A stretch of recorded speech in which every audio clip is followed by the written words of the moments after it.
நண்பர்களே, இன்று நாம் இயற்கை உணவில் இரண்டாம் நாள் உணவை பற்றி பார்ப்போம்.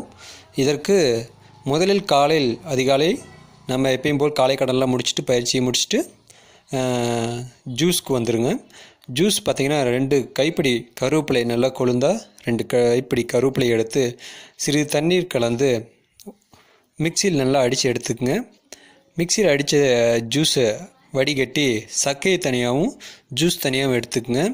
இந்த ஜூஸில் சிறிது நாட்டு சக்கரை அல்லது கருப்பட்டி கலந்து 2 பல் ஏலக்காய் தூள் போட்டு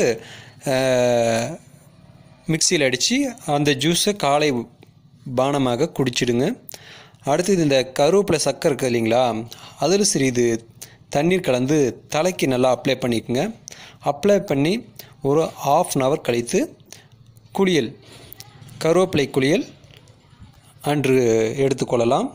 அன்று காலை உணவு இரண்டாம் நாள் காலை உணவு இயற்கை உணவு பார்த்திங்கன்னா 1/2 மூடி தேங்காய், 2 நாட்டு வாழைப்பழம், கொஞ்சம் நாட்டு சர்க்கரை எடுத்துக்கங்க.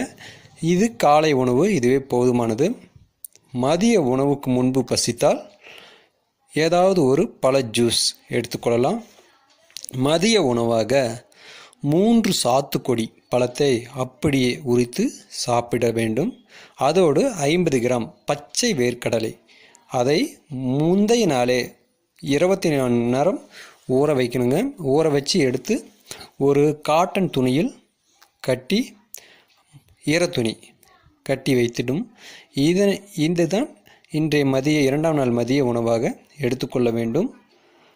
அடுத்து இரவு உணவுக்கு முன்பு பசித்தால் 4 மணி அளவில் ஏதாவது ஒரு ஜூஸோ அல்லது சத்து மாவு கஞ்சி ஏதோ ஒன்று எடுத்துக்கொள்ளலாம். இரவு உணவாக 3 ஆப்பிள் பழத்தை தோல் சீவி விட்டு அப்படியே சாப்பிட வேண்டும். இதுவே இன்றைய இரண்டாம் நாள் உணவாக எடுத்துக்கொள்ள வேண்டும். நன்றி நண்பர்களே. மேலும் 3ஆம் நாள் உணவை அடுத்த வீடியோவில் பார்ப்போம். வீடியோ பிடித்திருந்தால் லைக் செய்யவும், ஷேர் செய்யவும், சப்ஸ்கிரிப்ஷன் செய்யவும். தொடர்ந்து அடுத்தடுத்த வீடியோவை பார்க்கலாம். நன்றி நண்பர்களே.